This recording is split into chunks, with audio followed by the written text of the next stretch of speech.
আসসালামু আলাইকুম। ডার্ট সিরিজের আরেকটি ভিডিওতে আপনাদেরকে স্বাগতম। আজকে আমরা গত ভিডিওর একটা প্র্যাকটিস প্রবলেম ছিল, ওইটা সলভ করব। সেই সাথে ভেরিয়েবলের ডেটা টাইপ নিয়ে আরো কিছু আলোচনা করব।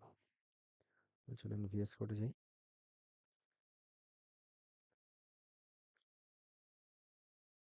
আচ্ছা, গত লেকচারের শুরুতে আমরা var কিওয়ার্ড নিয়ে আলোচনা করছিলাম। তাহলে var কিওয়ার্ড নিয়ে আমরা কোনো একটা ভেরিয়েবল ক্রিয়েট করি। নেম নামে একটা ভেরিয়েবল ক্রিয়েট করলাম। তাহলে গত ভিডিও লেকচারে দেখছিলাম আমরা কিরকম একটা var কিওয়ার্ড ইউজ করে যখন আমরা কোনো একটা ভেরিয়েবল ক্রিয়েট করি এবং ওইটাতে আমরা যখন কোনো একটা ভ্যালু অ্যাসাইন করি, ওই ভ্যালুটা আমাদের অ্যাসাইন করা ভ্যালুর ডেটা টাইপ হয়ে যায়।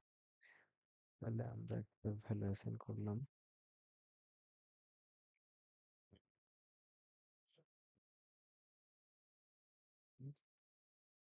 name,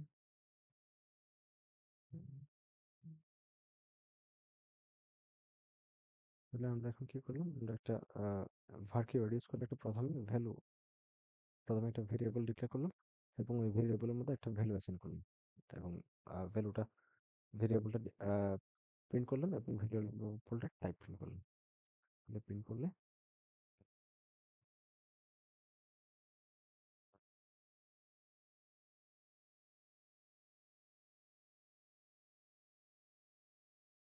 প্রিন্ট করলে আমরা কি দেখলাম, আমরা দেখলাম হচ্ছে হুম, আমাদের ভেরিয়েবলটা প্রিন্ট হলো এবং এটার ডেটা টাইপ প্রিন্ট হলো।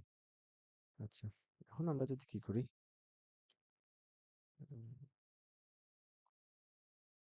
আমরা যদি এখন এটার মধ্যে কি করতে চাই, একটা ইন্টিজার রাখতে চাই, তাহলে আমরা রাখতে পারবো। হুম, এখন কিন্তু রাখা যাচ্ছে। দেখি।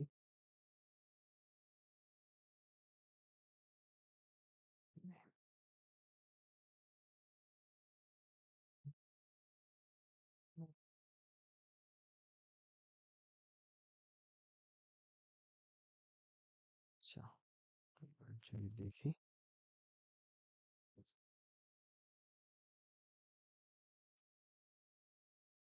এবার দেখেন আগের বার কি করছিলাম। আগের বার আমরা যখন var কিওয়ার্ড ইউজ করে ভেরিয়েবল ক্রিয়েট করতেছিলাম, তখন আমরা সাথে সাথে ভেরিয়েবলটা অ্যাসাইন করে দিচ্ছিলাম, ভেরিয়েবলটাতে কোনো একটা ভ্যালু অ্যাসাইন করে দিচ্ছিলাম।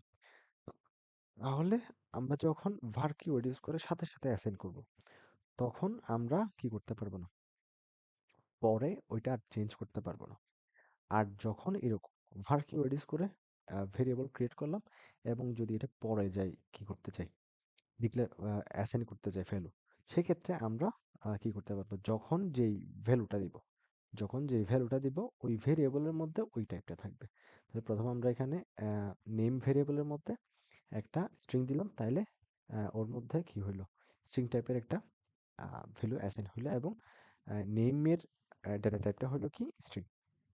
পরে আমরা কি করলাম, নেমের মধ্যে একটা ইন্টিজার টাইপের ডেটা স্টোর করলাম এবং নেমটা প্রিন্ট করলাম, নেমের ডেটা টাইপটা প্রিন্ট করলাম।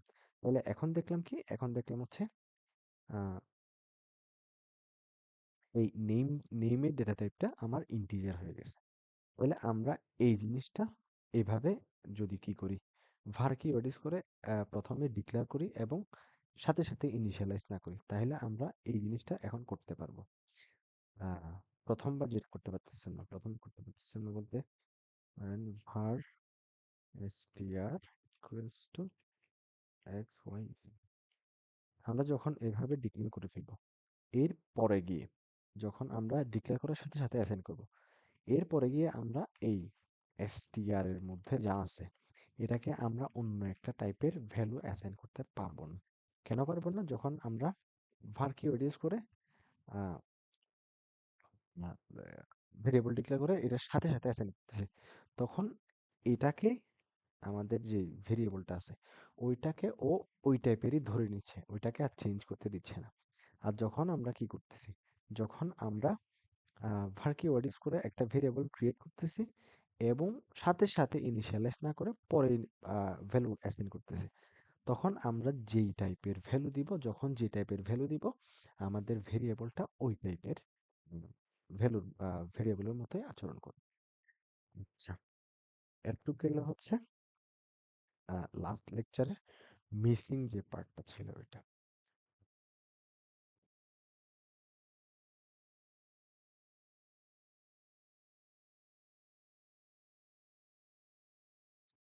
এখন যদি আমরা কি করতে চাই, ধরেন আমরা এটা এই পুরো জিনিসটাই বাদ দিলাম,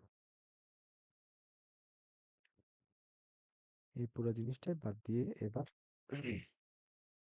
আমরা ধরেন কি করব, ভার্ন দিয়ে আমাদের যেটা ইয়া ছিল,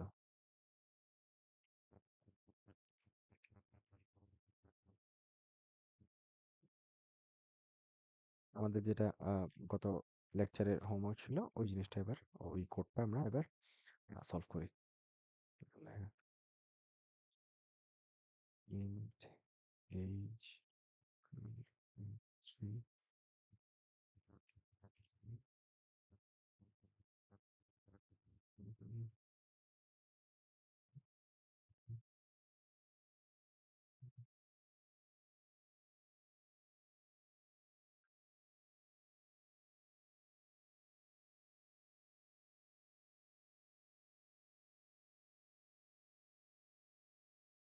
তাহলে এবার যদি আমরা কি করতে চাই, আচ্ছা এবার আমরা এগুলাকে একটু সুন্দর করে প্রিন্ট করব।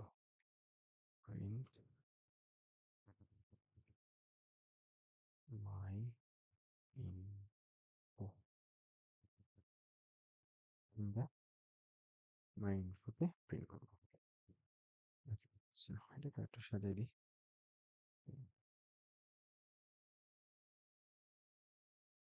আচ্ছা, তাহলে এবার আমরা কি করব,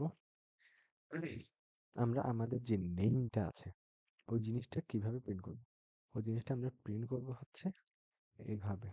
প্রথমে আমাদের এই নেমটা থাকবে, নেমের পরে আমাদের যে নামটা আছে, নেমের মধ্যে যে ভ্যালুটা আছে সেই জিনিসটা প্রিন্ট হবে। তাহলে আমরা এই জিনিসটা মানে প্রিন্টের সময় আমরা এটা এভাবে দেখতে চাই। তাহলে কিভাবে দিব, তাহলে প্রথমে হচ্ছে আমরা যেটা নিজেদের থেকে দেখাইতে চাই এই জিনিসটা এখানে লিখে দেব। তাহলে নেম, এরপরে এরপরে আমরা যদি কোনো একটা ভেরিয়েবলের ভ্যালু কি করতে চাই, প্রিন্টের মধ্যে দেখাই দিতে চাই, তাইলে আমরা ডলার সাইন ইউজ করব। দেন হচ্ছে আমাদের যে ভেরিয়েবলের ইনফো, যে ভেরিয়েবলটা প্রিন্ট করতে চাই ওই ভেরিয়েবলটা লিখে দেব। তাহলে আমাদের এখন এটা প্রিন্ট হয়ে যাবে। একইভাবে যদি বাকিগুলা করি, প্রিন্ট ইজ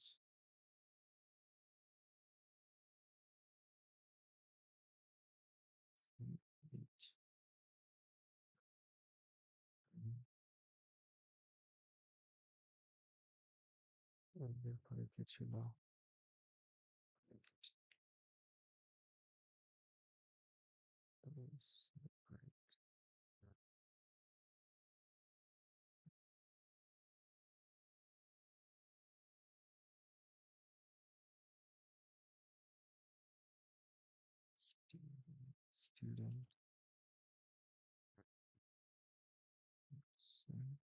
স্টুডেন্ট,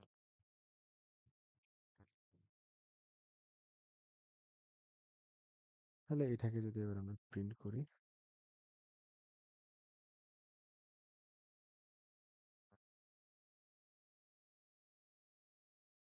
তাহলে দেখেন আমরা যেভাবে চাইছি ওভাবে প্রিন্ট হয়ে গেছে। তাহলে এই জিনিসটা আপনারা করতে পারছেন কিনা কমেন্টে জানিয়ে দিবেন। এরপর হচ্ছে এত পর্যন্ত যত যা যা পড়াইলাম এইগুলো একটু প্র্যাকটিস করবেন, ভালো মতো প্র্যাকটিস করবেন। নেক্সট মডিউল ইনশাল্লাহ আমরা অপারেটর নিয়ে আলোচনা শুরু করব।